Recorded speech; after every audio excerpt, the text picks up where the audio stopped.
দড়ি দিয়ে উঠি, ওই কোনটায় দড়ি ঝোলানো আছে। জল ঝড় বৃষ্টি তুফান যাই হোক ভগবানের এটা দিতেই হবে প্রত্যেক দিন।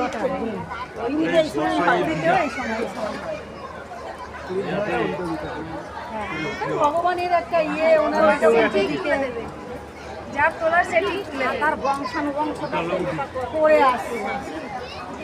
আমরা এখান থেকে দেখে ভয় লাগছে, ওরা ওইখান থেকে নিচে কি দেখছে, না পেলে ওই যে চোখ ফোক অন্ধকার হয়ে যায়। আমরা এখান থেকে কথাই নেই, সেখান থেকে কি অবস্থা? তোর মেয়ের কাছ দিয়ে একটা চেয়েছি বলছে, তুমি তো অনেক খেয়েছো, খাওয়া চাইছো বলে আমি একবার তো আছে দেবো না। দুজন লাগে না, দড়িয়াটা ঝোলানো আছে না, ওই কাছিটা আবার ওদিক দিয়ে আছে, ওই কোণে ওইখানে দাদা দেখতে নেবে না। আর কি স্যার আরো ঘুরতে হবে অনেক কাজ। ঠিক এরকম এতটা আমি কিছু জানি না তার সিঁড়ি সিঁড়ি করা আছে, না। এই যে হ্যাঁ ধাপ ধাপ করা আছে। ও এবার তুলছে দেখ স্যার।